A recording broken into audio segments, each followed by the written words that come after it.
இனி நம்ம பார்க்க போகிறது ஒரு சூப்பரான மோட்டிவேஷனல் ப்ளஸ் நம்ம வழக்கமாக பார்க்குற ஒரு ஹார்ட் வார்மிங் கலந்த ஸ்டோரி தான் கொண்டு வந்துருக்காங்க. படத்தோட பேர் பார்த்தீங்கன்னா அப்ஸ்ட்ரீம். இந்த படம் 2024 வெளியாக இருக்குது. ஓகே, வழக்கம் போல ஆன்லைன் எதுவுமே பார்க்காம அப்படியே ஸ்டோரியில் வேகமாக போயிடலாமா? இந்த மூடி முதல் காட்சிலேயே அதிகாலையில் எந்திரிச்சு பரபரப்பாக வேலைகள் பார்க்கக்கூடிய ஒரு கூட்டு குடும்பத்தை தான் காட்டுறாங்க. அதில் ஒரு பொண்ணு எந்திரிச்சு சமையல் பண்ணிட்டு இருக்கிறாள். இவங்க தான் நம்ம படத்தோட ஹீரோயின், இவங்க பேர் ஸ்டெஃபி. அப்புறம் நம்ம ஹீரோனுடைய மாமியார், அவங்க எந்திரிச்சும் காலை வேலைகள்லாம் பார்த்துட்டு இருக்கிறாங்க. அப்புறம் ஒரு குட்டி பொண்ணு பெட்டு விட்டு எந்திரிச்சு அப்பா டைம் ஆச்சு அப்படின்னு சொல்லிட்டு அவங்க அப்பாவை எழுப்பிட்டு போகுது. அங்க இருந்து அப்பங்காரனும் எந்திரிச்சு போறான். ஸோ இவன் தான் நம்ம படத்தோட ஹீரோ. இவன் பேரு ஜான். என்ன பண்றது, பேரெல்லாம் வாயில நுழையவே இல்லை. அதான் நானா ஒரு பேரை வச்சுட்டேன். ஸோ ஜானுக்கு இருக்கிறது ஒரே பொண்ணு தான். அப்படியே ஃப்ரெஷ் அப் ஆயிட்டு சமையலாம் பண்ணி முடிச்சாச்சு. வந்து உட்கார்றான். அப்பா அம்மா குழந்தை மனைவின்ட்டு கூட்டு குடும்பமா வாழக்கூடிய சாதாரணமான ஒரு மிடில் கிளாஸ் ஃபேமிலி தான். அப்பரும் கிடையாது, லோயரும் கிடையாது, ஜஸ்ட் மிடில் தான். ஒரு ஸ்டேபிளான ஜாப், மாசமான 2 EMI இன்சூரன்ஸ் சொல்லிட்டு வழக்கம் போல பரபரப்பா ஓடக்கூடிய ஒரு சாதாரணமான நடுத்தர வர்க்கமான குடும்பம் தான். நம்ம ஹீரோ ஒரு பெரிய கம்பெனில ஒரு ப்ரோக்ராமரா வேலை பார்த்துட்டு இருக்கிறான். நல்ல கடின உழைப்பாளி, கம்பெனிக்காக மாடா உழைப்பான். அப்பாவுக்கு பையனை நினைச்சு ரொம்ப பெருமை. ஏன்னா அவங்க சொந்த பந்தத்திலேயே நம்ம ஹீரோ மேல தான் பார்த்தீங்கன்னா கௌரவமா இப்படி ஒரு வேலையை பார்த்து நல்லா சம்பாதிக்கிறான்னு சொல்லிட்டு அப்பாவுக்கு பெருமிதம். அதிகமா கம்பெனிக்கு உழைக்கிறதுனால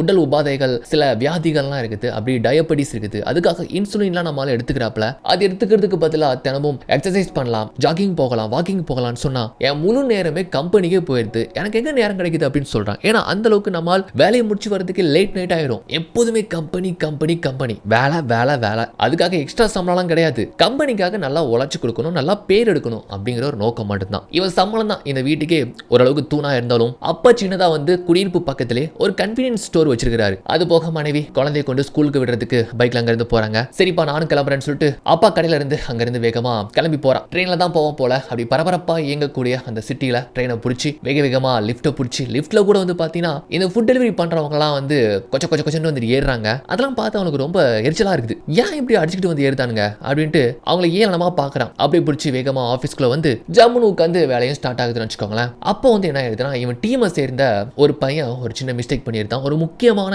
டேட்டாவை தவறுதலா டெலிட் பண்ணிட்டான். டெலிட் பண்ணிட்டான். ஏன்டா அப்படி பண்ணான்னு கேட்டா, தெரியாம பண்ணிட்டேன் சார், இது மட்டும் பாஸ்க்கு தெரிஞ்சதுன்னா அவ்வளவுதான், என்ன வேலையை விட்டு தூக்கிடுவாங்கன்னு சொல்றப்போ, சரிடா பயப்படாதடா, நான் உன் டீம் லீடர் தானே, நான் பாத்துக்கிறேன், அந்த பழியை தூக்கி ஏமால போட்டு அப்படின்னு சொல்ல, லாலா லாலா லாலா லான்னு விக்ரமன் படம் மாதிரி, யார் சார் நீங்க, நான் பண்ண தப்புக்கு இந்த பழியை நீங்க ஏத்துக்கிறீங்கன்னு சொல்றீங்க அப்படின்ட்டு சொல்ல, டே இந்த கம்பெனிக்காக நான் எவ்வளவு உழைச்சு கொடுத்துருக்கேன், எவ்வளவு பெரிய தப்பு பண்ணாலும் என்ன ஒன்னும் சொல்ல மாட்டாங்கடா அப்படின்னு வந்துட்டு சொல்றாப்லையா. அப்புறம் சிகரெட் அடிக்கிறதுக்கான ஒரு சின்ன ஒரு கேப் டைம் உண்டு. அந்த டைம்ல மொத்தமா ஒரு அறைக்குள்ள இருந்து எல்லாருமே தம் அடிச்சிட்டு இருக்கானுங்க. இவங்க எல்லாருமே தான் ஒரே டீம். நம்ம ஹீரோ தான் team leader. A team B team சொல்லிட்டு உண்டு. ஸோ B டீம் என்ன நிலவரம், நம்மளோட எப்படி அவங்க ப்ராஜெக்ட் பண்ணிட்டு இருக்காங்க, நம்மள ஓவர்டேக் பண்ணிடுவாங்களா, அவங்களுக்கு நம்ம போட்டியா ஏதாச்சும் ஒன்று பண்ணணும் அப்படின்னு சொல்லி பேசிட்டு இருக்காங்க. தம்பிகளா கவலைப்படாதீங்க, உங்களுக்காக தான் நைட்டு ஃபுல்லா இங்க இருந்து நான் வேலையை பார்த்துட்டு லேட்டா தான் வீட்டுக்கு போறேன் அப்படின்னு சொல்றப்போ, சார் உங்க டீம்ல அங்க இருக்கிறதுக்கு ரொம்ப பெருமை சார் அப்படின்னு சொல்லிட்டு நல்லா பேசிட்டு இருக்காங்க. அப்ப அங்க இருந்து ஒரு பொண்ணு, சார் உங்களை வந்து பாஸ் கூப்பிடுறாருன்னு சொல்லிட்டு அங்க வந்து போய் பார்த்தா நம்மளுக்கு இடியா இருக்கிற மாதிரியான ஒரு விஷயத்த சொல்றாங்க. அப்படியே அவனுக்கு கை காலம் படபடத்து போகுது. அந்த பையன் பண்ண தப்பால இப்ப நம்மளால வேலையை விட்டு தூக்குறாங்க. எப்படி இருக்கும் பாருங்க. அப்படி இடிஞ்சு போய் உட்காந்துருக்கான். மறு வார்த்தை பேச முடியல. ரொம்ப நேரம் கன்வின்ஸ் பண்ணி பார்த்துட்டு தான் அப்படி முடியாம உட்காந்துருக்கான். அவங்க ஒரே போடா போட்டுட்டாங்க. ஸோ இது வரைக்கும் இந்த கம்பெனிக்காக பண்ண தியாகம்லாம் அவங்க கண்ணுக்கு முன்னால தெரியல. இப்போ வந்து இந்த பண்ண தப்பால, இது வந்து பாக்குறதுக்கு சின்ன தப்பா இருக்குன்னு தோணுது, ஆனா அது ஒரு பெரிய தப்பு போல, உன்னுடைய கவனம் குறைவால தானே இப்படி நடந்து போயிடுச்சு, அதனால நீ கிளம்பலாம் அப்படின்னு சொல்றப்போ அவனுக்கு கோபம் பொத்துக்கிட்டு வருதுங்க. ஒரு சேரை தூக்கிக்கிட்டு அப்படியே அந்த கண்ணாடியை உடகிறான் பாருங்க. அப்படியே எல்லாம் நடுங்கி போயிருந்தாங்க. ஆபீஸே அலர்ந்து போயிருது. மனைவி பிடிக்கிறாங்க. நான் அந்த கம்பெனிக்காக என்னெல்லாம் பண்ணியிருக்கேன் தெரியுமா, எத்தனை விஷயங்கள் கண்டுபிடிச்சு கொடுத்துருக்கிறேன், எவ்வளவு ப்ரோக்ராம் பண்ணி கொடுத்துருக்கிறேன் அப்படின்ட்டு சொன்னா கூட அந்த பாஸுக்கே வந்து ஒரு PA இருப்பான்ல, அவன் வந்து சொல்றாங்க, பாரு கார்பரேட் கம்பெனியை பொறுத்த வரைக்கும் நீ பண்ண தியாகம்லாம் அங்க பெருசா தெரியாது, வேலையோட தூக்குன்னு நினைச்சிட்டோம்னா அவ்வளவுதான், முடிஞ்சு போச்சு, நீ கிளம்பலாம் அப்படின்ட்டு ரொம்ப திமுறா சொல்றான். அவன் எனக்கு காம்பன்சேட்டா ஒரு 7 லட்சம் யுவான் கொடுங்கன்னு சொல்றப்போ, ஜஸ்ட் 3 லேக் தான் தர முடியும், அதுவும் 3 மாசம் கழிச்சு தான் வாங்க முடியும், இடத்த காலி பண்ணு அப்படின்னு டோட்டலா என் வாழ்க்கை எங்க தலைகளை மாறி போயிருது. இந்த வேலையை நம்பி தான் மொத்த குடும்பம் இருக்கு. என்ன பண்றது யோசிச்சு பாருங்க. கோபத்துல அங்க இருந்து இழிஞ்சு போய் வந்துட்டு இருக்கான். ஆக்சுவலா ஒரு டீ ஒன்று ஆர்டர் பண்ணிப்பான்னு நினைக்கிறேன். அந்த டெலிவரி மேன் வந்துட்டு அவர் கத்துறாரு. அவர் நிலைப்பாட்டுல இருந்து, எங்க எவ்வளவு கால் பண்றது, அடுத்த கஸ்டமர் நான் பார்க்க வேணாமா அப்படின்ட்டு வந்து அந்த டீ வந்து கொடுக்குறப்போ, இங்க என்ன போயிட்டு இருக்கு தெரியுமா அப்படின்ட்டு அந்த டீயை பிடுங்கி டஸ்ட்பின்ல போட்டு ரேட்டிங் வேற ஒரு பாயிண்ட்ல கொடுத்துட்டு அங்க இருந்து போறான். பாவம் அந்த டெலிவரி மேன். இது வீட்டுல எடுத்து சொன்னா அவ்வளவுதான், மொத்த குடும்பமே ஸ்தம்பிச்சு போயிருவாங்க அப்படின்ட்டு பயந்து 1 மாசம் வரைக்கும் நம்மால் மறைச்சு வீட்டுக்கே தெரியாம வேற கம்பெனிலாம் வந்து இன்டர்வியூக்கு போறான். பல கம்பெனிலாம் அவன் ஏறி இறங்குறான். ஒரே ஒரு கம்பெனில அவனுக்கு நேர்காணல் வரைக்கும் உள்ள சான்ஸ் கிடைக்குது. ஏகப்பட்ட பேர் குவிஞ்சிருக்காங்க. எல்லாருடைய வயசு வந்து பாத்தீங்கன்னா இவனோட 20 வருஷம் சின்ன பசங்க. நம்மளுக்கு 40 தாண்டிருச்சு. உள்ள போனதுமே அவன் பர்சனல் டேட்டாவை செக் பண்ணி பார்த்து, என்னங்க உனக்கு 40 வயசு போட்டிருக்கு, நாங்க எடுக்கிறதே எங்க ஃப்ரெஷர் தான் எடுத்துட்டு இருக்கிறோம் அப்படின்ட்டு அசிங்கப்படுத்தி அங்க இருந்து அனுப்பி வச்சிருந்தாங்க. வீட்டுக்கு சீக்கிரமா வரான். அப்பா வந்து கடையை வேலைகள்லாம் முடிச்சுட்டு வந்து சீக்கிரமா இருக்கிறாரு. என்ன சீக்கிரமா வந்துட்டு அப்படின்னு வந்துட்டு அப்பா கேட்கிறாரு. ஆக்சுவலா அப்பாவுக்கு வந்து விஷயம் தெரிஞ்சு போச்சு. அப்பாவுடைய ஃப்ரெண்டோடைய பையன் வந்து பாத்தீங்கன்னா நம்ம ஹீரோ வேலை பார்த்த அந்த கம்பெனிக்கு இன்டர்வியூக்கு போயிருக்கான். என் பையன் தப்பா அங்க இருக்கிறான், நீ போய் அவன் மூலமா போ, உனக்கு கண்டிப்பா வேலை கிடைக்கும்ட்டு அப்ப ரொம்ப சந்தோஷமா பெருமையா சொல்லியிருப்பாரு. ஆனா உன் பையனுக்கு எங்க வேலை இல்லையாமாப்பா அப்படின்னு வந்து சொல்லிட்டாங்க போல. அப்பா அதனால தான் சீக்கிரமா வேலையை முடிச்சுங்க வந்து உட்கார்ந்துருக்கிறாரு. இவன் வேலையை வச்சு தான் சொந்த பந்தம் முன்னால ஷோல்டர் தூக்கி கெத்தா நடந்த மனுஷனுக்கு ஐ மீன் இந்த மாதிரி ஆயிடுச்சுல்ல, அவருக்கு ஒரு மாதிரி கௌரவ குறைச்சல் ஆயிடுது. ஆனா அது இருக்கட்டுமே ஒரு பக்கம், நம்ம வீட்டுக்கு அடுத்து என்ன பண்ண போறோம், என்ன செய்ய போற, உன் சம்பளம் தான் அந்த வீட்டுல ஒரு பெரிய சப்போர்ட்டா இருந்துச்சு, நம்ம இப்ப என்ன செய்யறது, சின்ன கடையை நம்பி நம்ம என்ன ஓட்டுறது, வீடு ரெண்டுலாம் வந்து பாத்தீங்கன்னா ரொம்ப ஹெவி, அதுவும் ஸ்கூல் ஃபீஸ் வந்து பாத்தீங்கன்னா ரொம்ப ஜாஸ்தி, என்ன பண்ண போறேன்ட்டு அப்பா கோபத்துல கத்துறாரு. நான் எப்படியாச்சும் ஒரு வேலையை கண்டுபிடிச்சிருவேன், கண்டிப்பா ஒரு பெரிய ஜாப்புக்கு போயிருவேன், இதை பத்தி ஸ்டெஃபிகிட்டயோ அம்மா கிட்டயும் மட்டும் சொல்லிடாதீங்கன்ட்டு ரொம்ப கெஞ்சுறான். தெரியலடா எனக்கு என்ன நடக்க போகுதுன்னு தெரியல, ரொம்ப பயமா இருக்குன்ட்டு அப்பா சொல்றாரு. கட் பண்ண இதுல இருந்து ஒரு மாசம் கழிச்சு நம்மால் ஒருத்தனை துரத்தி பிடிக்க ஓடுறான். என்னன்னு பார்த்தா அவனை துரத்தி பிடிச்சிருந்தான். ஆக்சுவலா வந்து இவங்கிட்ட கொஞ்சம் பணத்தை கொடுத்து 30,000 யுவான் கொடுத்து இவன் ஃபீல்டு சம்பந்தப்பட்ட ஒரு வேலையை வாங்கி கொடுக்க சொல்லியிருப்பான் போல. ஆனா அவன் கொஞ்சம் ஸ்கேம் பண்ணிட்டான். அதை அப்படி மடக்கி பிடிச்சி வந்து கேட்கிறப்போ ஓகே நான் ரிட்டர்ன் பண்றேன், ஜிபே பண்றேன்னு சொல்லிட்டு நைஸா பேசி அவன் பிடிப்புல இருந்து தப்பிச்சு ஓடி வந்துருந்தான். ஓடி கேட்டுக்கு இந்த பக்கமா வந்துருந்தான். நம்மளால இந்த பக்கம் நுழைஞ்சு வர முடியல. அந்த பையன் மேல தப்பும் கிடையாது. நீ கொடுத்த பணத்துக்கு நான் உனக்காக கஷ்டப்பட்டு நிறைய வேலையை பிடிச்சி கொடுத்தேன். ஆனா உனக்கு தான் அந்த வேலை வேண்டாம், இந்த வேலை வேண்டாம், சம்பளம் குறைவா இருக்கு அப்படின்ட்டு நொட்ட சொன்னா நான் என்ன பண்றது, அதான் முழுபான மாதிரி 40 வயசுக்கு மேல ஆயிடுச்சு, எப்படா வேலை கிடைக்கும்னு சொல்லிட்டு வெறுப்பேத்திட்டு அங்க இருந்து பேசிட்டு போயிட்டான். 2 மாசம் ஆயிடுச்சுங்க. அவன் ஃபீல்டு சம்பந்தப்பட்ட எல்லா கம்பெனிக்கும் ஏறி இறங்கி பார்த்துட்டான். எங்குமே அவனுக்கு ஜாப் இல்ல. சொல்ல போனா இப்போ நம்மால் வெறும் மூட்டை தூக்கினாலும் அதிக சம்பளம் கொடுத்தாலும் பரவாயில்லப்பா அப்படிங்கிற ரேஞ்சுக்கு வந்துட்டான். ஆனா இவனை பாக்குறதுக்கு மூட்டை தூக்கி கஷ்டப்படுற மாதிரி தெரியுதா? இல்ல அங்க இருந்து அப்படியே சோர்ந்து வரான். இந்த சமயத்துல ஒரு போன். என்னன்னு பார்த்தா அப்பாவுக்கு வந்து ஸ்ட்ரோக். சோதனைக்கு மேல் சோதனையா அவரை கொண்டு ஹாஸ்பிட்டல்ல கொண்டு அட்மிட் பண்றாங்க. எனக்கு வேலை போச்சு தெரியுமா, அதை நினைச்சுதான் அந்த மனுஷனுக்கு இந்த மாதிரி ஆயிடுச்சு போல. ஆபரேஷன் பண்ணணும், கிட்டத்தட்ட 2,40,000 யுவான் வந்துட்டு கேக்குறாங்க. அவ்வளவு பெரிய தொகைக்கு என்ன பண்றது, கிட்டத்தட்ட 1 லட்சம் யுவான் வந்து கட்டியாச்சு, இன்னும் 140 தேவைப்படுது. அதுவும் இன்னும் 3 நாளா அந்த பணத்தை வந்து ரெடி பண்ணணும். வீட்டுல வந்து மனைவிக்கு தெரியாமலே வந்து பாத்தீங்கன்னா முன்னால வேலை பார்த்த கம்பெனிக்கு கால் பண்ணி அவனுடைய பணி நீக்க இழப்பீடு கேட்கிறான். 3 லட்சம் யுவான் வந்து கொடுக்கறதா சொன்னாங்க தெரியுமா. அது சம்பந்தமா கம்பெனியுடைய ஃபினான்ஸ் சம்பந்தப்பட்ட ஆபீஸ்க்கு வந்து கால் பண்ணி கேட்கிறான். அவங்க சொல்றாங்க 3 மாசம் கழிச்சு தான் நாங்க வந்து அந்த அமௌண்ட்டை அவங்க பேங்க் நாங்க டிரான்ஸ்ஃபர் பண்ண முடியும்னு சொல்றாங்க. ஆனா நிலைமை எடுத்து சொன்னதுக்கு அப்புறமா அந்த பக்கமா பேசுறவரும் ஓகே உங்களுக்காக நான் ட்ரை பண்றேன்னு சொல்லிட்டு போன் பேசி வைக்கிறாரு. அப்படி இடிஞ்சு போய் உட்காந்துருக்கான். மனைவி வந்துட்டு இவன் பேசுறத கொஞ்சம் கேட்டுட்டு என்ன பேசிட்டு இருந்தீங்க, ஏதோ பணி நீக்க இழப்பீடுன்னு சொல்லிட்டு பேசிட்டு இருந்தீங்களேன்னு சொல்லிட்டு கேட்கிறப்போ இந்த இடத்துல உண்மையை சொல்லலான்ட்டு உண்மையை சொல்லியிருந்தாங்க. எனக்கு வேலை போய் 2 மாசம் ஆயிடுச்சு, 2 மாசமா நான் வீட்டுக்கு தெரியாம இன்னொரு வேலைக்காகத்தான் அலைஞ்சிக்கிட்டு இருக்கிறேன்ட்டு சொல்றப்போ மனைவிக்கு கோபத்தை ஏற்படுத்துது. ஆனா அவங்க கொஞ்சம் ஒரு அமைதியான சாந்தமான கேரக்டர் தான். இவன் நிலைமையை ரொம்ப புரிஞ்சுக்கிட்டு அவனை அமைதியா உட்கார வச்சு அவங்களுடைய மாச செலவை வந்து எடுத்து கணக்கு போட்டு பாக்குறாங்க. இந்த வீடு வாடகைலாம் கிடையாது, லோன் தான். அது போக பொண்ணுடைய ஸ்கூல் ஃபீஸ் வர போல. ஆனா அது போக அவங்க என்ன சொல்றாங்கன்னா நான் கொஞ்சம் சப்போர்ட் பண்றேன். ஆல்ரெடி இவங்க வந்து பாத்தீங்கன்னா ஒரு மியூசிக் சம்பந்தப்பட்ட ஒரு கிளாஸ் நடத்திட்டு வராங்க. இந்த சின்ன சின்ன பசங்களுக்கு ட்ரம்ஸ்லாம் அடிக்கிற மாதிரியான ஒரு பயிற்சி வகுப்பு அதை நான் ஃபுல் டைமா நடத்துறேன், இன்னுமே நல்ல இன்கம் வரும்னு சொல்றாங்க. அப்படி கணக்கு போட்டு பார்த்தாலும் இன்னும் 15,000 வந்து மாசத்துக்கு உங்களுக்கு தேவை. அந்த 15,000 நிரப்புற மாதிரியான ஒரு வேலைக்கு நான் போறேன்னு சொல்லிட்டு இவனு நம்பிக்கை கொடுக்குறான். அப்பதான் மனைவி வந்து கோபத்தை வெளிப்படுத்தி சொல்றாங்க, எதுக்காக 2 மாசம் என்கிட்ட இருந்து மறைச்ச, ஏன் நாங்களும் உனக்கு சப்போர்ட் பண்ண மாட்டாமா? ஆக்சுவலா நம்மால் இந்த 2 மாசமும் அவன் சேவிங் பண்ண பணத்தை வச்சு தான் எப்படி மேனேஜ் பண்ணிருக்கான். ஆனா ஸ்கூல் ஃபீஸே வந்து ஓவர்டியூவா இருக்குது. நீ ஆரம்பத்திலே சொல்லியிருந்தா இந்த பிரச்சனை வந்திருக்காது இல்ல, நான் ஏதாச்சும் இன்னும் மேனேஜ் பண்ணிருப்பேன்னு சொல்லிட்டு அவங்க சொல்லி கோபப்படுத்து மட்டும் இல்லாம அப்படி கண் கலங்கி அழுது போறாங்க. ஏன்னா ஒரு மனுஷியா கூட நீ மதிக்கல அப்படின்னு சொல்றாங்க.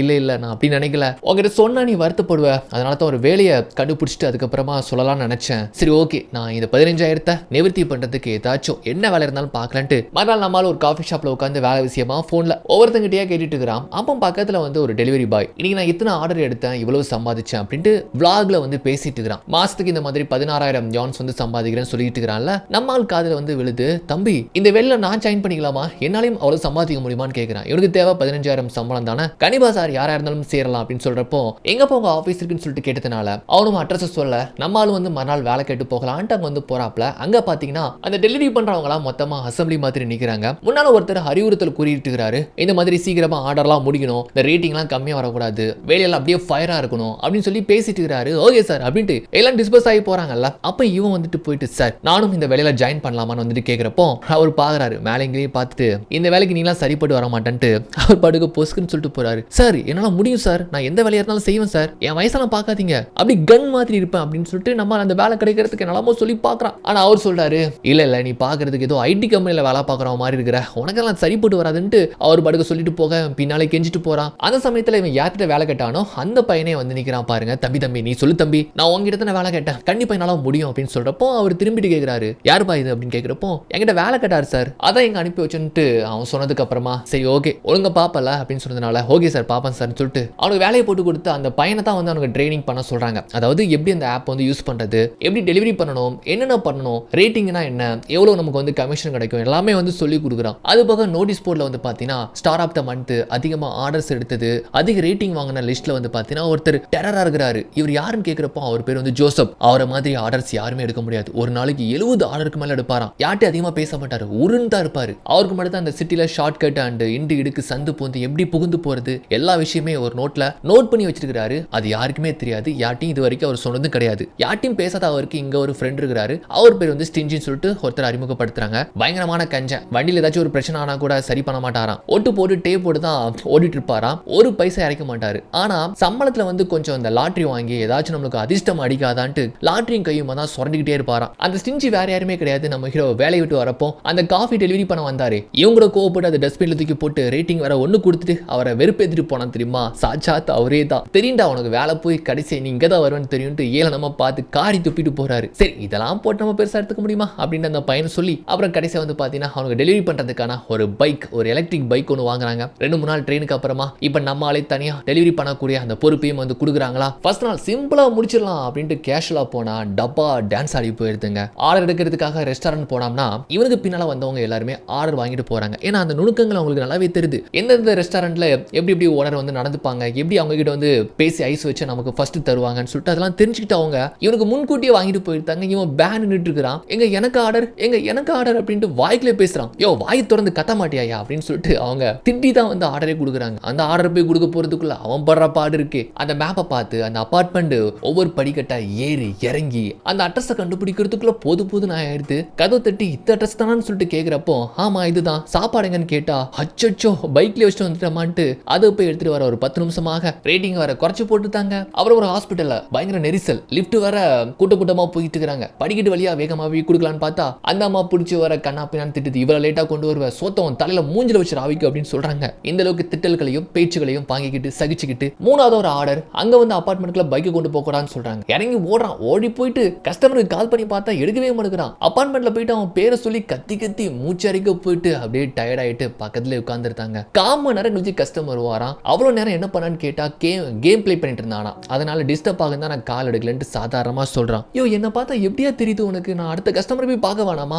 எப்படி அசால்ட்டா சொல்றேன்னு சொல்லிட்டு நம்மளுக்கு கோவம் ஏற்படுத்துது. இங்க பாருங்க கோவப்படாம அதை கொடுத்துருங்க, ரேட்டிங் அப்பதான் 5 போடுவேன், இல்ல தர மாட்டேன், ரேட்டிங் போட மாட்டேன், எனக்கு ரேட்டிங்கே முக்கியம் கிடையாது, என் டைம் உனக்கு வந்து பெருசா தெரியல அப்படின்னு சொல்லிட்டு நம்மளால் கோவப்படுறாரு. வெடுக்குன்ட்டு இந்த சாப்பாடை வாங்கிட்டு வந்து ரேட்டிங்கா உனக்கு நான் போடவே மாட்டேன், ஒன்று தான் போடுவோம் பாருன்னு சொல்லிட்டு அப்படி கோவப்பட்டு சொல்லிட்டு போறான். அதே மாதிரி ரேட்டிங்க ஒன்று தான் போடுறான். எக்ஸாக்ட்லி டெலிவரி பண்றவங்களுக்கு இவன் கோவப்பட்டு பண்ணானே அதே விஷயம் தான் எனக்கு நடக்குது. பயங்கரமா டிப்ரெஷன் ஆயிருந்தான், ரொம்ப சோர்ந்து போறான். எத்தனையோ தடவை நம்ம அந்த மாதிரி டெலிவரி பண்றவங்கள ரொம்ப ஏளனமா பார்த்துருக்கிறோம், அவங்களை வேற விதமா ட்ரீட் பண்ணிருக்கிறோம். ஆனா அது நமக்கு வரும்போது தானே அந்த கஷ்டங்கள் வழிகள் என்னன்னு சொல்லிட்டு நம்மளால புரிஞ்சுக்க முடியுதுன்னு சொல்லிட்டு அப்படி வீட்டுக்கு வரும்போது பேட்டரி வர அவன் நேரத்துக்கு டவுன் ஆகுது. அப்படியே தள்ளிக்கிட்டே தான் வீட்டுக்கு வரான். அதனால காலை நீரே கட்டிருச்சு. மனைவி கேட்குறாங்க இன்னைக்கு எத்தனை ஆர்டர்ஸ் எடுத்தீங்கன்னு கேட்டா ஜஸ்ட் 15 தான் எடுத்துருப்போம் போல. போனை பார்த்துட்டு 30 ஆர்டர்ஸ் எடுத்துன்னு சொல்லிட்டு போய் சொல்றான். 30 கணக்கு போட்டாலே வெறும் 5000 தான் மாசத்துக்கு வருது. இவங்க பட்ஜெட் படி 15,000 இவங்க சம்பாதிச்சு ஆகணும்ல, 3ல் 1 பங்கு சம்பாதிச்சா நம்ம எப்படி மேனேஜ் பண்ண முடியும்னு சொல்லிட்டு மனைவி வருத்தப்படுறாங்க. முதல் நாள் தானே, போக போக தான் கொஞ்சம் வந்து தேர்ச்சி அடைய முடியும் அப்படின்னு சொல்லிட்டு மறுநாள் வந்து பாத்தீங்கன்னா இந்த மாதிரி அசம்பிளி. அப்ப மேனேஜர் சொல்றாங்க கஸ்டமரை பாக்குறப்போ உருண்டு இருக்க கூடாது, சிரிச்ச முகமா இருக்கணும் அப்படின்ட்டு அந்த ஃபேஸ் ரியாக்ஷன்லாம் காட்ட சொல்றாங்க. அது போக ஆப்ல வெரிஃபிகேஷன் பண்றப்போ கூட வந்து பாத்தீங்கன்னா அந்த மாதிரி சிரிச்ச முகமா இருக்கணுமா, அதுவும் இந்த ஹெல்மெட் அண்ட் இந்த யூனிஃபார்ம்லாம் போட்டு தான் வெரிஃபிகேஷன் பண்ணணுமா. ஃபெயில் ஆச்சுன்னு வச்சுக்கோங்களேன் 3 நாளைக்கு வந்து வேலைக்கு வராம சஸ்பெண்ட் பண்ணிடுவாங்களாம். அது போக 2500 ரூபா ஃபைன் போட்டுருவாங்களாம். இதான் வந்து சொல்ல ஓகேன்ட்டு தலை ஆடிக்கிட்டு நம்ம ஆளு குடு வேலைக்கு ஓடுறான். எங்க போனாலும் பெருசா அவனை மதிக்க மாட்டேங்கிறாங்க. ரெஸ்டாரண்ட்ல ஆர்டர்ஸ் எடுக்கலாம்னு சொல்லிட்டு பார்த்தா இவனை மாதிரி எக்கச்சக்கமா கூஞ்சிருக்காங்க. இவனுக்கான ஆர்டரை ரேக்ல கண்டுபிடிச்சு எடுத்துட்டு வேகமா ஓடி வந்து பார்த்தா நோ பார்க்கிங்ல வண்டி நிக்கிட்டு அதை டிராபிக் போலீஸ் அதை தூக்கிட்டு போக பாக்குறாங்க. கால காலில் விழுந்து கெஞ்சுறான். அதுக்காக ஃபைன் வேற போட்டு போறாங்க. என்னடா இது, ஒரு நாள் சம்பளத்துக்கான ஃபைனை போட்டு போறாங்கன்ட்டு பயங்கர கடுப்பா இருக்குது. சரின்னு சொல்லிட்டு அங்க இருந்து அவசரமா வேகமா கிளம்பி வந்தா டிராபிக் ரூல்ஸை சரியா மதிக்கலன்னு சொல்லிட்டு வந்து பாத்தீங்கன்னா இவனை பிடிச்சி சிக்னல்ல விட்டு அந்த டிராபிக்கை வர கண்ட்ரோல் பண்ண விட்டுருந்தாங்க. பொம்மை மாறிக்க அவன் பாடுக்க பண்ணிக்கிட்டு இருக்கிறான். வார போறவங்களாம் பார்த்துட்டு போறாங்க, ஏளனமா பாக்குறாங்க. 2-3 மாசத்துக்கு முன்னால பங்காளி நீ எப்படி இருந்த தெரியுமா, ஜாவா சுந்தரேசன் மாதிரி ஆப்பை கண்டுபிடிக்கிறது, ப்ரோக்ராமிங் பண்றது, அது இதுன்னு கம்ப்யூட்டர்ல புகுந்துலாண்டியாடா, நடு ரோட்ல கொண்டு விட்டானுங்களாடா அப்படின்னு சொல்லிட்டு நம்மால் மனசுல ஓடும் போல அந்த ட்ரைனிங் பையன்கிட்ட உட்காந்து புலம்பிக்கிட்டு இருக்கான். இது வரைக்கும் எத்தனை ஆர்டர் எடுத்திருக்கீங்கன்னு கேட்டா 5 தான் சொல்றானா. 5 தானா, நான் 28 முடிச்சிட்டேன் அப்படின்னு சொல்றான். 28 முடிச்சது மட்டும் இல்லாம வீட்ல இருந்து இவன் சமைச்சு வந்து கஞ்சத்தனமா இருந்து சாப்பாடுலாம் உட்காந்து சாப்பிட்டுட்டு இருக்கிறான். ஆனா நம்மால் பாருங்களேன், 5 ஆர்டர் முடிச்சது மட்டும் இல்லாம அந்த பணத்தை வச்சு காஸ்ட்லியா காஃபிலாம் வாங்கி குடிச்சுட்டு இருக்கிறான். அதனால நம்மால் சொல்றாப்ல, நீங்க கொஞ்சம் சேவிங் பண்ணணும், பொறுப்பு இல்லாம இருக்கீங்க, இந்த மாதிரிலாம் செலவு பண்ணக்கூடாது, இன்னும் பெட்டரா ட்ரை பண்ணுங்கன்னு சொல்லிட்டு ஓகே எனக்கு டைம் ஆச்சுன்றாங்க இருந்து போயிருந்தானா. இன்னும் பெட்டரா நம்ம என்ன பண்றது, ஷார்ட்கட் தெரிஞ்சுக்கணும். அந்த ஸ்டார் ஆப் தான் மந்து எடுத்தார் தெரியுமா, அவர் பேர் வந்து ஜோசப். அவர் யார்ட்டையும் பேச மாட்டாரு. ஆனா நம்மால் அவர்கிட்ட போயிட்டு ரொம்ப கெஞ்சி கேட்கிறான், அந்த சீக்ரெட் என்னன்னு சொல்லுங்களேன், இந்த ஷார்ட்கட்லாம் எனக்கு வந்து கொஞ்சம் சொல்லுங்களேன்னு சொல்லிட்டு நம்மால் கேட்கிறான். அவன் சுயநலத்துக்கு தான் இருப்பானுங்க, எப்படி சொல்லுவானுங்க, சொல்ல முடியாதுன்ட்டு அவன் பாட்டுக்கு அங்க இருந்து போயிருந்தான். இருந்தாலுமே ரெஸ்டே இல்லாம முடிஞ்ச அளவுக்கு ஓட்டான். ஆனா அவன் நேரமா என்னன்னு தெரியல, அவனுக்கு ஏத்த மாதிரி எல்லாமே அப்படிதான் வாய்க்குது. ஒரு டைம் கஸ்டமர் ஒருத்தன் அட்ரஸை மாத்தி டெலிவரி பண்ண சொல்லிருப்பான்னு நினைக்கிறேன். அந்த அட்ரஸ்க்கு பார்த்தா இல்ல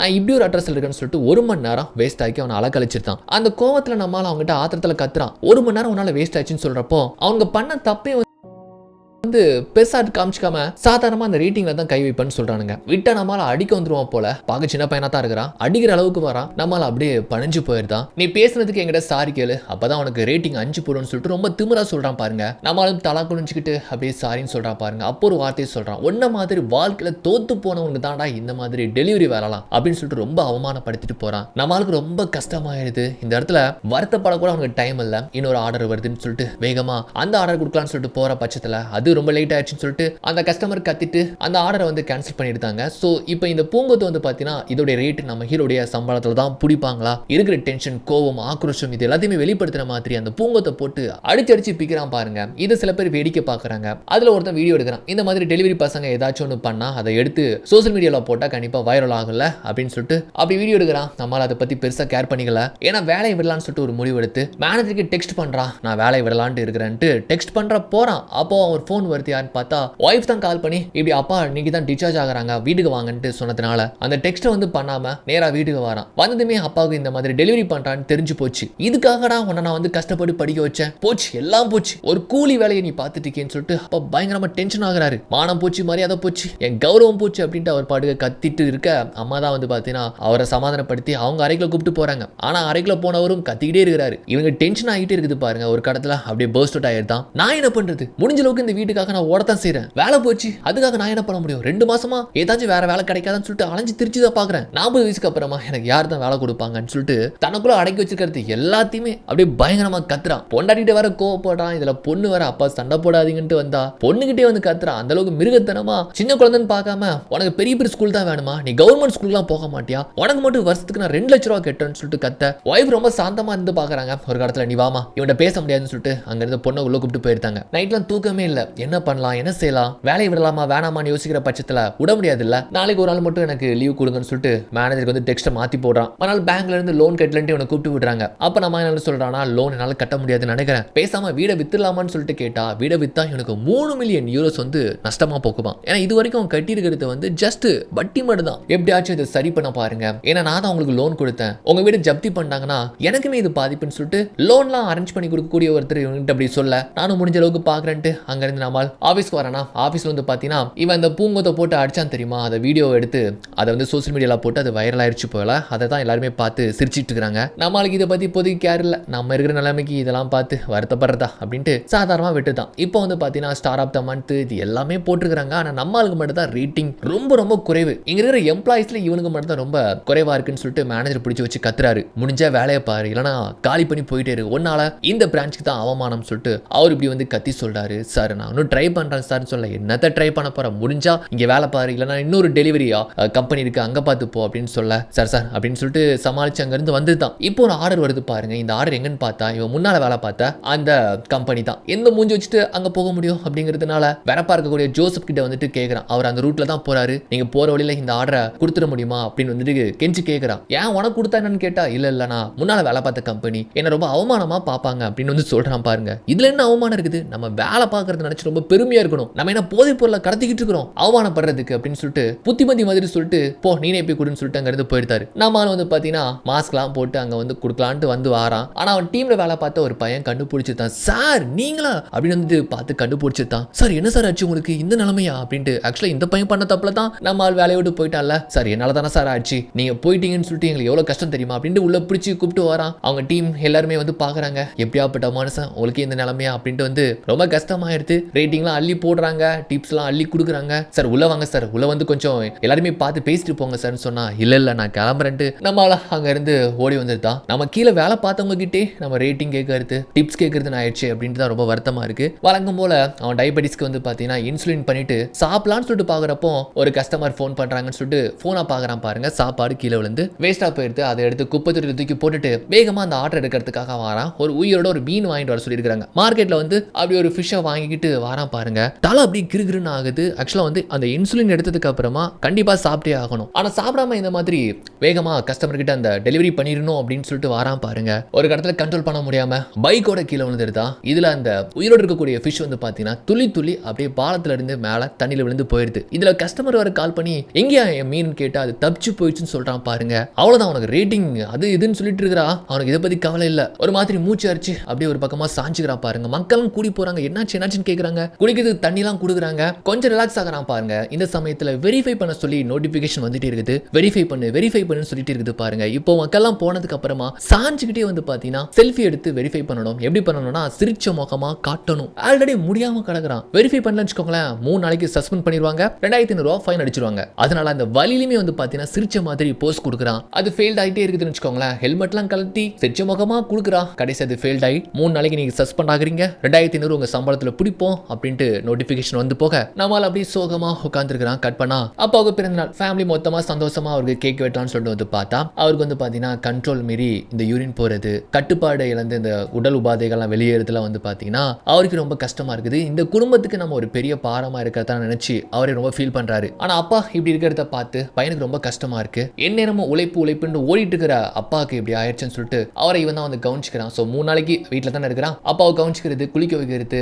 அவருடைய யூரின் மோஷன் இது எல்லாமே அவன் தான் கிளீன் பண்றதுன்ட்டு அப்பாவை நல்லபடியா பாத்துக்கிறான். அப்பதான் அம்மா கையில வந்து ஒரு லெட்டர் ஒன்று கிடைக்குது. என்னன்னு பார்த்தா அப்பா இந்த வீட்டுக்கு ஒரு சுமையா இருக்கிறத நினைச்சு வேதனையா எழுதிருக்கிறாரு. என்னால எதுவுமே பண்ண முடியல, இந்த வீட்டு சுமைகள்லாம் என் பையன் தாங்கி அவனால முடிஞ்ச அளவுக்கு ஓடி பார்க்கறான். அப்பப்போ அவன் தனிமையில வேதனைப்படுறத பார்த்து எனக்கு ரொம்ப கஷ்டமா இருக்கு. இதுக்கு இடப்பட்ட டைம்ல எனக்கு ட்ரீட்மெண்ட் அது இதுன்னு சொல்லிட்டு செலவுகள் வேற. ஒரு அப்பாவா என்னால எதுவுமே பண்ண முடியலையே, இந்த உலகத்துல எனக்கு இருக்க விருப்பம் இல்லைன்னு சொல்லிட்டு இந்த மாதிரி மனம் உடைந்து அவர் லெட்டர் எழுதி வச்சிருக்காரு. இதை ரீட் பண்ணி பார்த்து நம்ம ஹீரோக்கு கண்ணீர் வந்துருது. மொத்த ஃபேமிலிக்குமே தெரிஞ்சு போயிட்டு அவரை உட்கார வச்சு பேசுறாங்க. அவ இவன் தான் சொல்றாங்க, பாருங்கப்பா நீங்க ஒண்ணு இந்த வீட்டுக்கு சுமையெல்லாம் இல்ல, இன்னும் 4-5 மாசம் தான், நீங்க சீக்கிரமா குணமாயிருவீங்க, உங்களுக்கு எந்த ஒரு பிரச்சனையும் கிடையாது. இப்ப என்ன வீட்டு செலவுகள் அது இதுன்னு சொல்லிட்டு இருக்குது, அவ்வளவுதானே, நான் மேனேஜ் பண்ணிக்கிறேன். அப்பா நீங்க எதை நினைச்சு கவலைப்படாதீங்க, உங்க பையன் மறுபடியும் உங்களை நான் பெருமைப்படுத்துற மாதிரியான ஒரு விஷயத்த பண்றேன் அப்படின்னு சொல்லிட்டு இந்த இடத்துல நம்மால் ரொம்ப தைரியமா ஒரு நம்பிக்கை வந்து சொல்றான். அப்பாவே அப்படி உடஞ்சு அழுறாரு. அன்னைக்கு நாள் இரவு நம்மளுக்கு தூக்கமே இல்லைங்க, ஏதாச்சும் பண்ணணும்னு சொல்லிட்டு அப்படியே அவனுக்கு நாடி நரம்பெல்லாம் துடிச்சு போற அளவுக்கு இருக்க ஒரு முடிவு எடுக்கிறான். மறுநாள் காலையில் என்ன பண்றான், ஆக்சுவலா இந்த வேலை தான் நம்மளுக்கு ஆயிடுச்சு, ஆனா இந்த வேலையில இருக்கக்கூடிய நுணுக்கங்கள் இது எல்லாத்தையுமே இன்ச் பை இன்ச்சா நம்ம கத்துக்கணும் அப்படின்ட்டு முதல்ல நம்ம ஜோசப் அவர்களை போய் பார்க்கறான். அவருக்கு தான் இந்த ஷார்ட் கட்டு, அப்புறம் வந்து எப்படி இந்த வேலை ஆர்டர்ஸ்லாம் அதிகமா எடுத்து பண்றாரு, ரேட்டிங்லாம் அதிகமா வாங்குறாரு, எப்படி அதிகமா சம்பாதிக்கிறாரு அப்படின்னு சொல்லிட்டு அவர்கிட்ட கேட்கறதுக்காக வாரான். அவர் தான் சாதாரணமா யாரையும் பேச மாட்டாரு, பட் இருந்தாலுமே பல முறை இவரை வந்து நோட் பண்ணிருப்பான். அப்பப்போ ஒரு மாதிரி இடுப்பு பிடிச்சிக்கிட்டே இருந்திருப்பாரு. அவருக்கு ஏதோ தீர்க்க முடியாத ஒரு இடுப்பு வலி இருக்குன்னு சொல்லிட்டு புரிஞ்சுக்கிட்ட நம்மால அவருக்கு ஐஸ் வைக்கிற மாதிரி ஒரு நாட்டு மருந்து வந்து கொடுக்குறாப்ல. அவர் வாங்கிக்கிட்டு சாதாரணமா சிம்பிளா தேங்க்யூன்னு சொல்றாரு. என்னடா இவ்வளவுதானா, அவர்கிட்ட வேற எதுவும் கறக்க முடியாதோ அப்படின்னு பாக்குறாப்லையா. அப்ப அங்க இருந்து போறப்போ அவர் கூப்பிட்டு என்னன்னு கேக்குறாரு. இவன் வந்து இந்த ரூட் ஷார்ட் கட்லாம் கேட்க ட்ரை பண்றான். ஆனா அதை வந்து யாருக்குமே கொடுக்கவே மாட்டார் போல. சோ இவர்கிட்ட எதுவுமே வேலைக்கு ஆகாது. இருந்தாலுமே நம்ம மிஸ்டேக்ஸ் எல்லாம் சரி பண்ணணும் அப்படின்னு சொல்லிட்டு இந்த ஹப்ல வேலை பார்க்கக்கூடிய ஒருத்தங்க இதை பத்தி கேட்கிறப்போ அவனும் இதை பத்தி விலாவரியா சொல்றான். ஒரு இடத்துல இருந்து இன்னொரு இடத்துக்கு நீ போறேன்னு போற வழியில் இருக்கக்கூடிய ஆர்டர்ஸ்லாம் நீ எடுத்துக்கோ, உனக்கு டைம் மிச்சமாகும், ரேட்டிங்கும் வந்து பெர்ஃபெக்ட்டா கிடைக்கும், அதிகமான ஆர்டர்ஸும் எடுத்த மாதிரி இருக்குன்னு சொல்லிட்டு சின்ன சின்ன விஷயங்களை வந்து சொல்லி கொடுக்குறாங்க.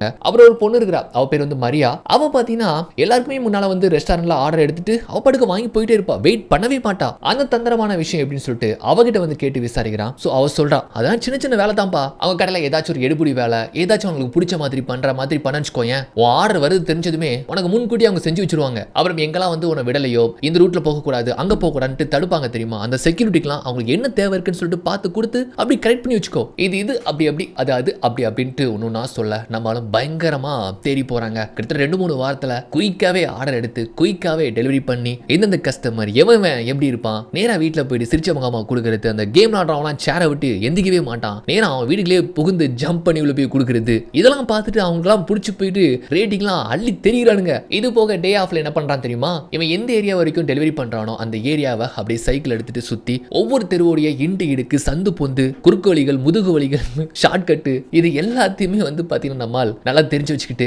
நோட்லயே ஒரு மேப் மாதிரி ரெடி பண்றான். இது எல்லாத்தையுமே தெரிஞ்சு வச்சுட்டு நம்மால் யாரு, ஒரு ப்ரோக்ராமர் சாஃப்ட்வேர் டெவலப்பர் தானே. சோ கூகுள் மேப் மாதிரி ஒரு மேப் ஒன்று ரெடி பண்றாங்க. ரொம்ப கஷ்டப்பட்டு சிரமப்பட்டு வேலையெல்லாம் முடிச்சு ஒவ்வொரு நாளும் அவன் போற இடம் வார இடம் எங்க அதிகமான ஆர்டர்ஸ் வருது, எந்தெந்த அபார்ட்மெண்ட், அங்க இருக்கக்கூடிய பிளாக்ஸ், ஸ்டோர் நம்பர், அப்புறம் லாக்கர் எல்லாம் வச்சுட்டு போக சொல்லுவாங்க, அந்த மாதிரி லாக்கர்ஸ் எல்லாத்தையுமே குறிச்சு வச்சு அந்த சாஃப்ட்வேர் வந்து டிசைன் பண்ணிட்டு இருக்கான். சோ கொஞ்சம் கொஞ்சமா நம்ம ஹீரோ அவன் முழு திறமையை வெளிப்படுத்தி அதுல பாதாளத்தில் இருக்கக்கூடிய அவனுடைய ரேட்டிங்ஸ் அப்படியே கொஞ்சம் கொஞ்சமா முன்னேறி மேல வருது. அந்த அளவுக்கு கை தெரிந்து போறான். எப்படியாச்சும் லைஃப்ல ஏதாச்சும் ஒன்று பெருசா பண்ணித்தாகணும், சாதிக்கணும் அப்படின்ட்டு முடிவு எடுத்துட்டாப்ல. அதனால ஒரு பக்கம் கஷ்டப்பட்டு இந்த மாதிரி வேலைகள் பார்க்கறான், இன்னொரு பக்கம் வந்து பாத்தீங்கன்னா அந்த சாஃப்ட்வேர் வந்து டெவலப் பண்றான். அப்படி சில நாட்கள் போயிட்டு இருக்குது. ஒரு டைம் வந்து பாத்தீங்கன்னா இவங்கிட்ட வேலை வாங்கி கொடுக்கறதா சொல்லிட்டு 30,000 யோன் வாங்கிட்டு ஸ்கேம் பண்ண தெரியுமா, அவனும் கையும் களவுமா நம்மால் கிட்ட ஒரு போட்ல வச்சு மாட்டிக்கிறான். அதாவது இந்த பயணிகள் போவாங்க தெரியுமா, அந்த போட்ல வச்சு மாட்டிக்கிறான். அப்புறம் என்ன பணத்தையும் திருப்பி கொடுத்துட்டாப்ல. நம்ம ஆளுக்கு வந்து பாத்தீங்கன்னா குரு உச்சத்துல இருக்கிறாங்க ரேஞ்சில் எல்லாமே நல்லபடியா போயிட்டு இருக்குது. அப்புறம் ஒரு வழியா இவனுக்கு தெரிஞ்ச ரூட்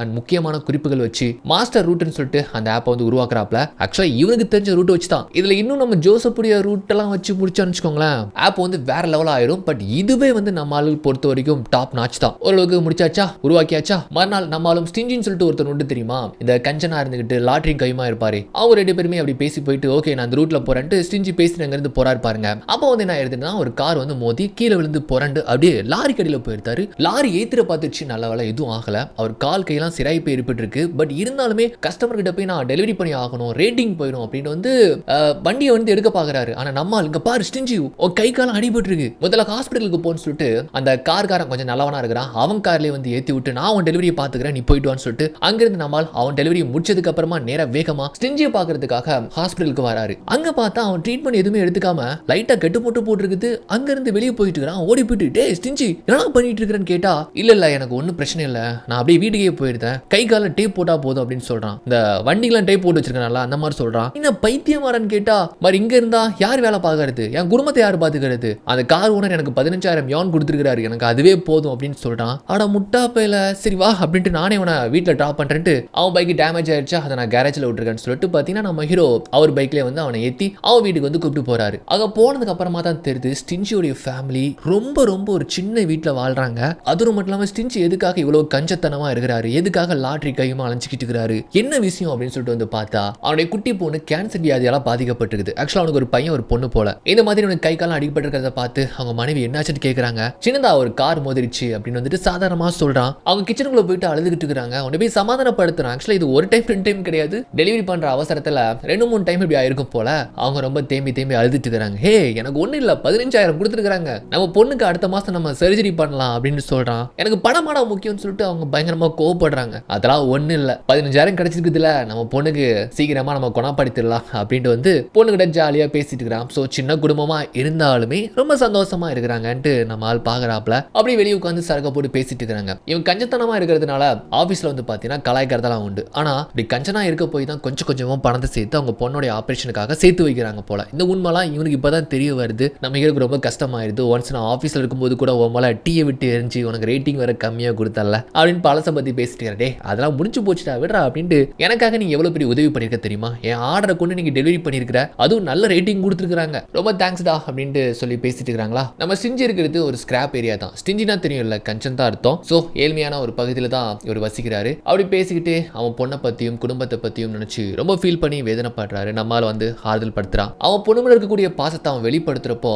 நம்மளுக்கு இவன் பொண்ணு நினைச்சு ரொம்ப கஷ்டமாயிருது. ஏன்னா அன்னைக்கு பொண்ணுகிட்ட ரொம்ப கோவப்பட்டு பேசினான். அதுக்கப்புறம் மூஞ்சி கொடுத்து பொழுது பேசவே இல்லை. நம்ம பொண்ணுங்க இந்த மாதிரி நிலமானா என்ன ஆகும்னு சொல்லிட்டு இப்போதாங்க இவனுக்கு ரொம்ப எமோஷனலா ஒரு மாதிரி போகுது. ஓகே வாரன்னு சொல்லிட்டு அங்கிருந்து நேரா வீட்டுக்கு வரான். தூங்கிட்டு இருக்கிற தன்னுடைய பொண்ணு மேல அப்படியே போட்டு பாசத்தை பிழிறான். உடனே மனைவி கேட்கறாங்க, என்னாச்சு இன்னைக்கு ஒரு வித்தியாசமா நடந்துக்கிறீங்களேன்னு கேட்கிறப்போ, ஒன்னும் இல்லை என் பொண்ணு மேல எனக்கு தான் பாசம் குறையாம இருந்திருக்குன்னு சொல்லிட்டு பாசத்தில் அப்படியே முத்தம் கொடுக்குறான். பொண்ணு முழிச்சிருதா, இப்பதான் அப்பான்ட்டு பேச்சு கொடுக்குறா. அன்னைக்கு கத்துனதுக்கு அப்புறமா இப்பதான் வந்து பேசி தந்த பொண்ணு அப்பாவை மன்னிச்சிரு தங்கம், அன்னைக்கு அந்த மாதிரி நடந்துக்கிட்டால அப்படின்னு வந்து சொல்றப்போ, அதெல்லாம் ஒண்ணு இல்லப்பா அப்படின்ட்டு அந்த பொண்ணு இந்த மாதிரி சமத்தா பேசிட்டு இருக்கு. இப்போ மறுநாள் காலைல எஞ்சதுமே நம்ம வேலை கிளம்பிட்டு இருக்கிறானா, அம்மா வந்து அப்படி அப்பாவை கூப்பிட்டு வராங்க தெரியுமா. அப்பா வந்து இப்போ கொஞ்சம் கொஞ்சமா சரியாயிட்டு வராரு. அது மட்டும் இல்லாம இன்னுமே மேற்கொண்டு ஃபேமிலிக்கு சப்போர்ட் பண்ற விதத்துல அப்பா சொல்றாரு, கடை நாங்க சீக்கிரமா திறக்க போறோம். அதாவது அப்பாவுக்கு உடம்பு சரியில்லாத காரணத்தினால கடை அடைச்சு தானே போட்டுக்கிறாங்க, நாளைக்கே நாங்க ரீ ஓபன் பண்ண போறோம் அப்படின்னு சொல்லிட்டு இருக்காங்க. அவனுக்கு ரொம்ப சந்தோஷமா இருக்குது. மறுநாள் ஆஃபீஸ்க்கு வந்து நம்மால் இந்த மாதிரி நான் ஒரு ஆப் கண்டுபிடிச்சிருக்கிறேன், வேலைக்கு சம்பந்தப்பட்டது எல்லாமே ஈஸியா நீங்க வந்து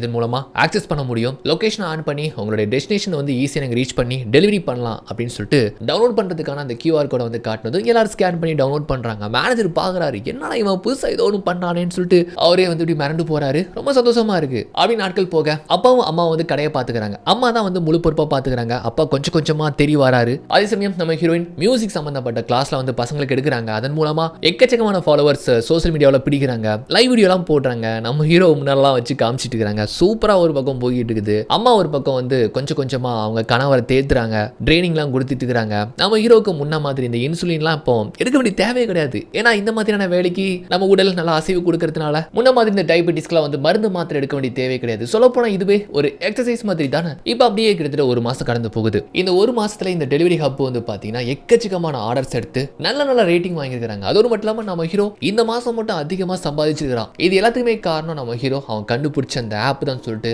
மேனேஜர் ரொம்ப பெருமையா சந்தோஷமா பாராட்டுறாரு. நம்ம ஹீரோக்கு ரொம்ப சந்தோஷம் தான். என்னதான் இந்த ஆப்பை கண்டுபிடிச்சு பெர்ஃபார்மன்ஸ் லெவல வேற லெவலில் கொண்டு போயிருந்தாலுமே நம்ம ஜோசப் கிட்ட இருக்கிற அந்த சீக்ரெட் நோட் மூலமா அவர் இன்னும் டாப் லெவல்ல ஃபர்ஸ்ட் இடத்துல தான் இருந்துட்டு இருக்காரு. ஸோ இதனால வந்து பாத்தீங்கன்னா கூட வேலை பார்த்துட்டு இருக்கிற சில பேருக்கு வந்து பயங்கர பொறாமை. எப்போ பார்த்தாலுமே நீ தான் முதல் இடத்துல இருக்கிற, ஏதோ சீட் பண்ற அப்படின்ட்டு அவர்கிட்ட பிரச்சனை பண்றாங்க. அவருக்கு கோபத்தை ஏற்படுத்திட்டு பாருங்க. ஒரு இடத்துல கை கலப்பு அப்படி சண்டையா மாறி போய் 2-3 பேர் அவர் சேர்ந்து அடிச்சிருந்தாங்க. மூஞ்செல்லாம் ரத்தம். ஓடி வந்து மேனேஜர் தான் பிடிக்கிறாரு. ஆக்சுவலா வெறப்பான ஒரு ஆளு திடீர்னு பாத்தீங்கன்னா இந்த மாதிரி சண்டை போடுறதுக்கு அப்புறமா ஒரு மாதிரி ஆள ஆரம்பிச்சிருந்தாரு. ஏன்னா அவருக்குள்ளேயும் என்னமோ கவலைகள் கஷ்டங்கள் இருக்கதான் செய்து போல.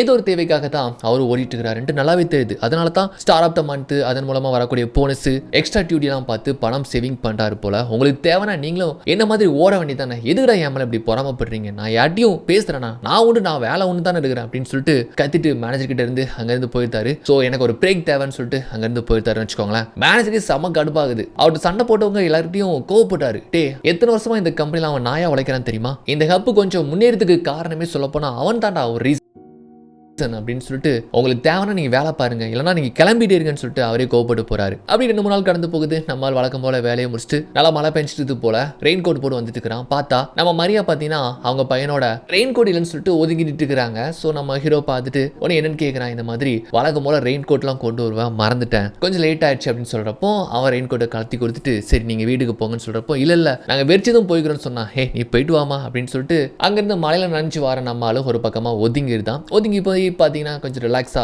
இருக்கிற டயர்ட்ல அப்படியே தூங்கிருந்தான். அவ திடீர்னு பார்த்தா இவங்க கூட வேலை பார்க்குறவங்க எல்லாருமே வந்து இருக்கிறாங்க. என்னப்பா அப்படின்னு வந்து கேட்குறப்போ வாங்க நம்ம ஜோசப்பை போய் பார்க்கலாம்னு சொல்லிட்டு அவரை வந்து பார்க்குறாங்க. அவரை பார்க்க போனா 2-3 பேர் சண்டை போட்டவங்க, நான் பேச மாட்டேன்ட்டு ரொம்ப வெறப்பா போறாரு. அப்புறம் சரிப்பா என்ன மன்னிச்சிருப்பா, காலில் விழுறப்பா அப்படின்னு சொல்லிட்டு சமாதானப்படுத்துறாங்க. அப்புறம் மொத்தமாக உட்காந்து குடிச்சிட்டு இருக்காங்க. ஆக்சுவலாக நம்ம ஆள் கண்டுபிடிச்ச அந்த ஆப் மூலமா இப்போ அவங்க கம்பெனி நெக்ஸ்ட் லெவலில் போயிருக்கு தெரியுமா, அதுக்காகன்னு சொல்லிட்டு ஷேர் பண்ணி அப்படி குடிச்சிட்டு இருக்காங்க. பாருங்க ஜோசப் எதுக்காக வந்து பார்த்தீங்கன்னா ஓடி ஓடி இப்படி சம்பாதிக்கிறாரு, எதுக்காக வந்து முதல் இடத்துல இருக்கிறதுக்காக போனஸ்லாம் வாங்குறதுக்காக பாக்குறாருன்னு பாக்குற பட்சத்துல இப்பதான் அந்த கதையை சொல்றாரு. அந்த ரெஸ்டாரண்ட்ல வந்து பாத்தீங்கன்னா காலில இருந்து போன ஒருத்தர் தான் அந்த கடையை நடத்துறாரு. அவர் வேற யாருமே இல்ல, ஜோசப்புடைய ஒரே நண்பன் ஜிகிரி தோஸ்து. இவங்க 2 பேருமே ஒரு 4-5 வருஷத்துக்கு முன்னால இந்த மாதிரி டெலிவரி பண்ணக்கூடிய ஒரு பிளாட்ஃபார்ம்ல தான் ஒன்னா வேலை பார்த்துருக்காங்க. அப்போ நம்ம ஜோசப்க்கு வந்த ஆர்டரை வந்து அவன் ஃப்ரெண்டுக்கு மாத்தி விட்டுக்கிறாப்ல. அந்த ஆர்டர் கொடுக்க போய் தான் அவருக்கு ஒரு விபத்துல கால் இழந்து போயிடுச்சு போல. அந்த காலை சரி பண்றதுக்கு ஆப்ரேஷன் அப்புறம் அந்த செயற்கை கால்லாம் பொறுத்துறதுக்கு வந்து பாத்தீங்கன்னா ஏகப்பட்ட செலவாயிருக்கு. ஸோ தன்னால தான் தன்னுடைய நண்பன் கால் இழந்து போச்சுன்னு சொல்லிட்டு ரொம்ப கில்டா இருந்த நம்ம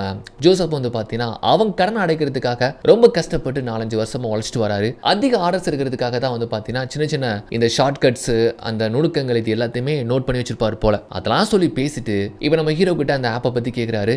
நல்லா தான் போகுதுன்னு வந்து சொல்றாப்லையா. இவன் பாருங்க இது வரைக்கும் யார்கிட்டயுமே காட்டாத அந்த நோட்டை எடுத்து வந்து அவன்கிட்ட காட்டுறாரு, குடுக்குறாரு. இது தானே கேட்டுட்டே இருக்கிற, இதை நீ வச்சுக்கோ, அந்த ஆப்ல இதை அப்டேட் பண்ணிக்கோ, அண்ட் இதுல எல்லா டீடைல்ஸ் இருக்கு, சந்து பொந்து இண்டு இடுக்கு, எந்த வீட்டுக்குள்ள போனா எப்படி கூடி வரலாம், எந்த சந்தில போனா எந்த சந்து வழியா வரலாம், டிராபிக் இல்லாம எப்படி போறதுன்ட்டு எல்லாமே இருக்குதுப்பா, இன்ச்சு இன்ச்சா இருக்குது. கிட்டத்தட்ட 4 வருஷம் போட்ட ஒரு மேப் தான் இது அப்படின்னு வந்துட்டு சொல்லி கொடுக்குறாப்ல. அதெல்லாம் வாங்கி எல்லாருமே பாக்குறாங்க, ஆச்சரியமா இருக்குது. டேய் இப்படி இங்க ரூட் இருக்குதா, இத்தனை வருஷமா நாங்க போயிருக்கிறேன், இப்படி ஒரு வழி இருக்குதா, இங்க புகுந்தா இப்படி வரலாமா, அப்படி இப்படிமா எல்லா ரூட்டையும் போட்டு வச்சிருக்காரு மனுஷன். இப்போதைக்கு ஒரு பிரேக் தான் எடுத்துக்கிறாரு, நான் சீக்கிரமா வேலைக்கு வந்துடுவேன், அதுக்குள்ள ஆப்ல எல்லாத்தையுமே அப்டேட் பண்ணி வச்சிருன்னு சொல்றாரு. நம்மளும் இதை வச்சு ஏதாச்சும் ஒன்று பெருசா சாதிக்கணும்ட்டு அதை வாங்கிட்டு அப்படி அங்கிருந்து வரான்ல. வீட்டுக்கு போறதுக்கு முன்னால கேக் வாங்குறான். ஆக்சுவலா அவங்க ஒய்ஃபுக்கு இன்னைக்கு பர்த்டே போல. அப்படி வாங்கிட்டு ஜாலியா பைக்கை ஸ்டார்ட் பண்றதுக்கு முன்னால ஏதோ நோட்டிபிகேஷன் வருது. என்னன்னு பார்த்தா 15,000 இந்த மாசம் சம்பளம் கிரெடிட் ஆயிருக்குது போல. அப்படியே மூஞ்சலாம் சந்தோஷம். என்னன்னு கேட்டீங்கன்னா வீட்டு லோன் வந்து 2-3 மாசம் கட்டவே இல்ல, இந்த மாசம் சம்பளத்தை அப்படியே ஃபுல்லா கொடுத்து வந்து பாத்தீங்கன்னா பேங்க்ல இருந்து எந்த ஒரு நோட்டீஸ் வராம தடுத்துடலாம். எப்பா சேஃப்பா அப்படின்னு சொல்லிட்டு பைக் ஸ்டார்ட் பண்ணிட்டு இந்த பக்கமா பார்த்தா ஆக்சுவலா மகிழன் வந்துட்டு அவங்க அந்த பசங்களுக்கு ட்ரம் கிளாஸஸையும் தவிர்த்து பார்ட் டைமா இன்னொரு ஜாப் ஒன்றும் பார்த்துட்டு இருக்காங்க. அதை பார்த்து அவனுக்கு அதிர்ச்சி ஆகி போயிடுது. ஆக்சுவலா அவங்க பார்த்துட்டு இருக்கிற வேலையை பார்த்து அவனுக்கு கஷ்டம் இல்லை, ஆனா நம்ம எந்த அளவுக்கு கஷ்டப்படுறோமோ நம்ம மனைவியும் நமக்கு தெரியாம இந்த மாதிரி வீட்டுக்காக இப்படி கஷ்டப்பட்டு உழைக்கிறாளே அப்படின்னு சொல்லிட்டு ரொம்ப கஷ்டமாயிருது. இவன் பார்த்ததையும் அவங்களும் பார்த்துருந்தாங்க. சோ அங்கிருந்து பேசாம இவன் பைக் ஸ்டார்ட் பண்ணி வந்துட்டே இருக்கிறான். மனசெல்லாம் ஒரு பாரமாயிருது. வீட்டுக்காக நாம தான் இப்படி கஷ்டப்பட்டு உழைக்கிறோம், நம்ம நம்பி வந்திருக்கிற நம்ம மனைவியும் நமக்காக கஷ்டப்பட்டு பார்ட் டைம் ஜாப்லாம் பாக்குறாளே அப்படின்னு ரொம்ப வருத்தமாயிருது. இதை பத்தி திங்க் பண்ணிக்கிட்டே அப்படியே பாலத்துல வந்துட்டு இருக்கிறப்போ கீழே ஒரு இறக்கம், கட்டுப்பாட்டை இழந்து பைக் வேகமா வந்து கீழே போயிட்டு இருக்கிற ஒரு வண்டி மேல மோதிடுது. ஒரு தள்ளு வண்டி, அதுல பீங்கான் பொருட்கள் ரொம்ப விலை மதிப்பான பொருட்கள் ஏற்றி வந்திருப்பாங்கன்னு நினைக்கிறேன். இவன் மோதினதுல அவ்வளவுதான், அது எல்லாமே சேதமாய் உடஞ்சு போயிடுது. அந்த வண்டிக்காரர் சும்மா விட்டுருவாரா? இல்ல சேதமான பொருளுக்கு கிட்டத்தட்ட 5,000 ரூபாய் வாங்கிட்டு போயிருந்தாரு. அங்கே வச்சு ஸ்கேன் பண்ணிட்டு தம்பி இனிமேலாச்சும் பார்த்து வா அப்படின்ட்டு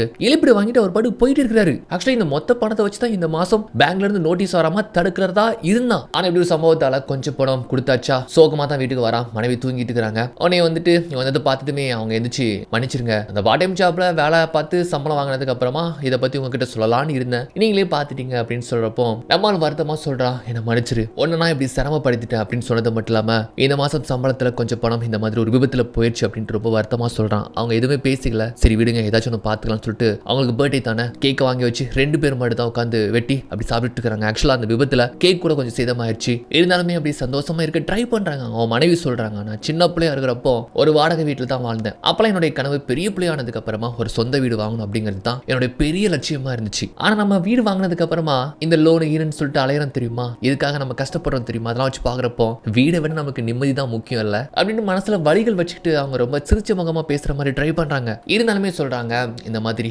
எப்போதுமே நான் கூடவே இருப்பேன், நீ எதை பத்தி கவலைப்படாத, என் வாழ்க்கையிலே ஒன்ன மாதிரி ஒரு கணவர் கிடைச்சிருக்கிறதுக்கு நான் கொடுத்து வச்சிருக்கணும் அப்படின்ட்டு இந்த இடத்துல கூட ரொம்ப சந்தோஷமா பெருமிதமா சொல்றாங்க. இதெல்லாம் பாக்குறப்போ அவனுக்கு ரொம்ப கஷ்டமாயிருது. வீடு நம்ம கையை விட்டு போக போகுது அப்படிங்கிற அந்த வருத்தத்துல ஒரு மாதிரி தேம்பாளரா அவங்க தான் வந்து ஆதல் படுத்துறாங்க. கட் பண்ணா மறுநாள் அந்த பேங்க் ஸ்டாஃப் கிட்ட போயிட்டு இந்த மாதிரி எனக்கு சம்பளம் இவ்வளவு வந்துச்சு, ஆனா அப்படி ஒரு விபத்துல போயிடுச்சு அப்படின்னு சொல்லிட்டு கன்வின்ஸ் பண்றான். அதோடு மட்டும் இல்லாம இந்த மாசம் முடிகிற வரைக்கும் மட்டும் கொஞ்சம் வெயிட் பண்ணுங்க, ஏன்னா அதிகமான ஆர்டர்ஸ் எடுத்து நான் வந்து ஸ்டார் ஆஃப் த மந்த் ஆயிட்டேன்னா எனக்கு கொஞ்சம் போனஸ் கொடுப்பாங்க, அந்த பணத்தை வச்சு நான் எப்படியாச்சும் நிவர்த்தி பண்ணி இந்த லோனை நான் எப்படியாச்சும் பே பண்ணிடுவேன்னு சொல்லிட்டு சொல்றான்னு வச்சுக்கோங்களேன். அவர் என்ன சொல்றாருன்னா, ஒருவேளை நீங்க இந்த ஸ்டார் ஆஃப் த மந்த் வாங்கலனா லோன் கெட்ட முடியலன்னா என்ன பண்ணுவீங்கன்னு கேட்கிறப்போ, கெட்ட முடியும் வச்சுக்கோங்களேன் வீடை வித்துருதேன் அப்படின்னு சொல்லிட்டு நம்மால் இப்ப என்ன பண்றானா பயங்கரமா ஆர்டர்ஸ் எல்லாம் எடுத்து எப்படியாச்சும் ஸ்டார் ஆஃப் த மந்த் வாங்கணும்னு சொல்லிட்டு கஷ்டப்பட்டு உழைக்கிறான். ஆனா இது எல்லாமே தவிர்த்து நம்ம ஜோசப் கொடுத்த அந்த டைரி அந்த மேப் இருக்கு, அதை எடுக்கிறாப்ல எடுத்து என்ன பண்றானா இப்போ அவனுடைய மேப்ல இது எல்லாத்தையுமே அப்டேட் பண்றான். இதுக்கு மேல அவனுக்கு என்ன வேணும், ஆக்சுவலா வந்து இந்த மேப் இப்போதைக்கு வந்து யாருக்குமே கொடுக்காம இவன் மட்டும் யூஸ் பண்ற மாதிரினா ஒரு அப்கிரேட் தான் பண்றான்னு வச்சுக்கோங்களேன். அவ்வளவுதான் போச்சு. இதுக்கு மேல என்ன வேணும், இதுல தான் எல்லா ஃபிங்கர் டிப்ஸ் எல்லா ரூட்டுமே இருக்குது.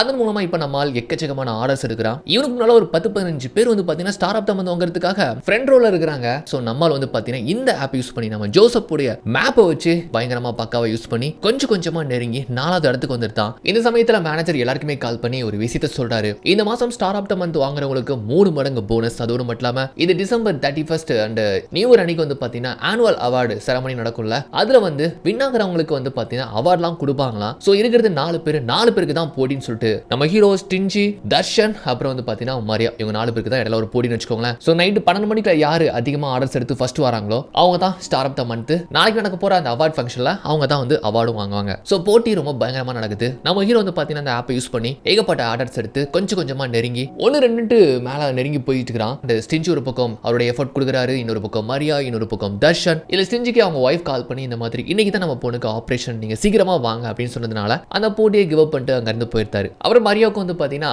எடுக்க போன இடத்துல வந்து சின்ன பிரச்சனையாயிருது. அதனால அவங்களும் வந்து அந்த போட்டியில நீடிக்க முடியல. கடைசியா இருக்கிறது தர்ஷன் அண்ட் நம்ம ஹீரோ தான். ரெண்டு பேருக்கு எல்லாம் பயங்கரமான ஒரு போட்டி. கடைசி இருக்கக்கூடிய பார்சல் மட்டும் டெலிவரி பண்ணிட்டாங்கன்னு வச்சுக்கோங்களேன், முடிஞ்சு போச்சு. பரபரப்பா இந்த வெப்சைட்ல வந்து பாத்தீங்கன்னா இதை மும்மரமா பார்த்துட்டு இருக்காங்க. நம்ம ஜோசப் அவங்க ஃப்ரெண்ட் எல்லாருமே இதை வந்து யாரு ஃபர்ஸ்ட் வர போறாங்கன்னு ஆவலா பார்த்துட்டு இருக்காங்க. தர்ஷன் அவங்க கஸ்டமர் பார்சலை எடுத்துட்டு ஒரு அபார்ட்மெண்ட் போல அங்க வந்துருதான். ஆனா லிஃப்ட் கொஞ்சம் பிஸி ஆயிருந்தா, அதனால படிக்கட்டு வழியா வந்து எப்படியாச்சும் கஸ்டமர் கிட்ட வந்து கொடுத்து ஃபர்ஸ்ட் வந்து நான் சொல்லிட்டு ஒரு பக்கம் முட்டிக்கிட்டு ஓடுறான். ஹப்ல இருந்து நம்ம ஹீரோக்கு கால் பண்ணி சொல்றாங்க, தர்ஷன் இறங்க போனா, நீ சீக்கிரமா போன்னு சொல்லிட்டு சேர் பண்றாங்க. நம்மளும் வந்து குஷியா வேகமா போயிட்டு இருக்கான் பாருங்க. அப்போ ஒரு லாரி வந்து அவனை மோதிருதுங்க. பொத்துன்னு விழுந்து போறான். பெருசா அடி எதுவுமே கிடையாது, கால சிராய்ப்பு, தள்ள அடி. ஆனா இருந்தாலுமே நம்ம வீட்டை எப்படியாச்சும் மீட்கணும், ஸ்டார் ஆஃப் த மந்த் எப்படியாச்சும் வாங்கிடணும், அந்த போட்டியில வின் பண்ணணும் அப்படின்னு சொல்லிட்டு எந்திக்கிறான் பாருங்க. அவன் காத்து சுத்தி அப்படி குயிங்னு கேக்குது. அந்த டிரைவர் வந்துட்டு என்னாச்சு, ஏதோ ஹாஸ்பிட்டலுக்கு போகணுமான்னு வந்து கேட்டா, இல்ல எனக்கு முக்கியமான ஒரு ஆர்டர் கொடுக்கணும் அப்படின்னு சொல்லிட்டு பாத்தீங்கன்னா அந்த காயங்களோட வண்டி எடுத்துட்டு அவன் பாட்டுக்கு ட்ரை பண்ணி போறாங்க. தலலாம் ஒரு மாதிரி கேரா இருக்குது. வந்துருதான் பார்த்தா ஒரு பார்ட்டி ஹால். அங்கதான் இவனும் வந்து இதை ஆர்டர் பண்ணிருக்கான். போன் பண்ணி பார்த்தா நான் அங்கதான் நிக்கிறேன் சொல்றான். அங்க பார்ட்டி மியூசிக் அந்த சத்தத்துல